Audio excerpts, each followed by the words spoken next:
Hey guys, అందరూ ఎలా ఉన్నారు? బాగున్నారా? మేము కూడా చాలా బాగున్నాము. Welcome back to our channel మా డిజిటల్ డైరీ. ఇవాళ అయితే ఒక మంచి చికెన్ గ్రేవీ కర్రీ చూసేద్దాము. ఎక్కువ హడావిడి లేకుండా తక్కువ మసాలాస్తో ఈజీగా ఈ గ్రేవీ కర్రీ అయితే చేసేసుకుందాం. ఫస్ట్ అయితే ఒక ఆనియన్ని స్లైసెస్గా కట్ చేసేసుకొని బ్రౌన్ ఆనియన్స్లా ప్రిపేర్ చేసుకోవాలి. నేను ఇక్కడ ఆనియన్స్ని డీప్ ఫ్రై చేయలేదు, జస్ట్ ఒక 2 స్పూన్స్ ఆయిల్ వేసేసి షాలో ఫ్రై చేశాను. ఈ ఫ్రై చేసుకున్న ఆనియన్స్ని మిక్సీ జార్లోకి తీసుకొని అందులోకి ఒక టొమాటో అయితే ఫుల్గా కట్ చేసి వేసేసాను. అలాగే 3 చిల్లీస్ ఇంకా హ్యాండ్ ఫుల్ ఆఫ్ క్యాష్యూస్ అయితే వేసాను. ఇంక ఇప్పుడు దీన్ని స్మూత్ పేస్ట్ లాగా చేసేసుకోవాలి.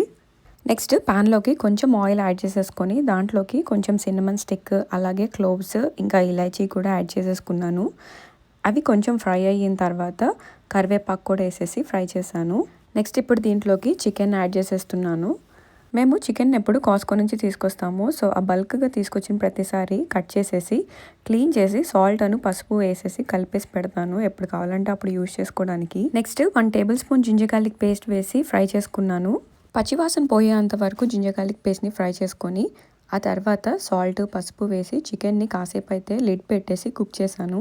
ఇది ఒక 5 to 7 మినిట్స్ కుక్ అయిన తర్వాత ఫస్ట్లో గ్రైండ్ చేసుకున్న ఆనియన్ టొమాటో పేస్ట్ ఇందులోకి యాడ్ చేసేసాను. ఈ పేస్ట్ అంతా కర్రీలో కలిసేంత వరకు ఒకసారి కలిపేసుకొని ఇంక ఇప్పుడు మసాలాస్ యాడ్ చేసేసుకోవటమే.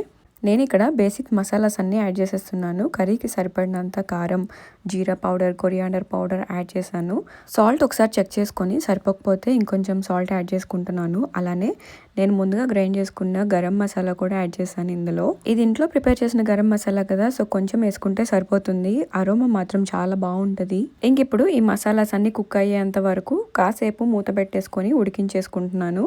ఒక 10 మినిట్స్ లో ఫ్లేమ్లో ఉడికించేసుకుంటే ఆయిల్ అంతా ఇలా పైకి వచ్చేస్తుంది. ఇంకా మన కర్రీ రెడీ అయిపోయినట్టే. ఇంకా లాస్ట్లో కట్ చేసిన ఫ్రెష్ కొరియాండర్ వేసేసుకుంటే అంతే సెట్. ఈ కర్రీ కొబ్బరన్నంలోకి లేకపోతే పులావ్లోకి ఆర్ చపాతీలోకైనా చాలా బాగుంటుంది. నేనైతే ఇక్కడ చపాతీ ప్రిపేర్ చేస్తున్నాను. నేను ఇక్కడ చిన్న కప్పుతో 3 కప్స్ తీసుకున్నాను చపాతీ పిండి. ఇంక ఇప్పుడైతే నీట్గా కలిపేసుకుంటున్నాను. మంచిగా వాటర్ యాడ్ చేసేసుకొని పిండిని సాఫ్ట్గా కలుపుకుంటే చపాతీస్ కూడా చాలా మెత్తగా వస్తాయి. 5 మినిట్స్ పాటు బాగా నీట్ చేసుకున్న తర్వాత లాస్ట్లో కొంచెం ఆయిల్ యాడ్ చేసి 10 మినిట్స్ అలా కవర్ చేసి పెడితే చపాతీలు మంచిగా మెత్తగా వస్తాయి. నేను ఈ టిప్స్ అన్ని కెనడాకి వచ్చిన కొత్తలో నేర్చుకున్నాను. తెలుసు కదా, అబ్రాడ్ వస్తే సర్వైవల్ స్కిల్స్తో పాటు మనకి ప్రొఫెషనల్గా కుకింగ్ కూడా వచ్చేస్తుంది. నాకు ఫస్ట్లో చపాతీ చేయడం అస్సలు వచ్చేది కాదు, రకరకాల షేపుల్లో వచ్చేవి. కానీ వర్క్ చేసేటప్పుడు ఇంకా పర్ఫెక్షన్తో చేయాలి కదా, సో ఇంకప్పుడు నేర్చుకున్నాను అనమాట. ఇండియాలో ఉన్నప్పుడు రైస్ ఐటమ్స్ మాత్రమే చేసేదాన్ని, అసలు చపాతీ జోలికి కూడా వెళ్ళేదాన్ని కాదు, ఎందుకంటే డిఫరెంట్ మ్యాప్స్ వచ్చేవి. ఇప్పుడైతే కాస్త పర్లేదు, మ్యాప్స్ పోయి షేప్స్ వస్తున్నాయి. చపాతీలన్నీ ఒకే షేప్లో రావాలంటే నాకు కొంచెం కష్టమే, కానీ ఎలాగోలా మేనేజ్ చేసేసి అన్నీ అయితే ఇలా రోల్ చేసి పెట్టేశాను.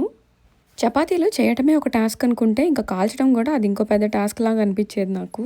ఇవి కాల్చేటప్పుడు ఈ టిప్ ఫాలో అయితే చపాతీలు సాఫ్ట్గా వస్తాయి. అదేంటి అంటే చపాతీ వేసే ముందు పెనము వేడిగా ఉండేలా చూసుకోవాలి. అలానే మరీ వేడిగా కాదు, మరీ చల్లగా కాదు, మోడరేట్ హీట్లో ఉంటే చపాతీలు చాలా సాఫ్ట్గా వస్తాయి. అలానే కాల్చేటప్పుడు ఆయిల్ కానీ బటర్ కానీ వేయకుండా మొత్తం చపాతీ కాలిన తర్వాత బటర్ రాసి పక్కన పెడితే చాలా అవర్స్ వరకు సాఫ్ట్ ఉంటాయి. ఫైనల్గా మా చపాతీలు ఇంకా చికెన్ కర్రీ అయితే రెడీ అయిపోయాయి. ఇప్పుడు సర్వ్ చేసుకొని తినేయటమే. కర్రీ టేస్ట్ అయితే చాలా బాగుంది, తప్పకుండా ట్రై చేయండి. అలానే మా వీడియోస్ కనుక మీకు నచ్చినట్లయితే లైక్ చేసి సబ్స్క్రైబ్ చేసుకోవడం మర్చిపోవద్దు. మళ్ళీ నెక్స్ట్ వీడియోలో కలుద్దాం. అంతవరకు టేక్ కేర్, బాయ్.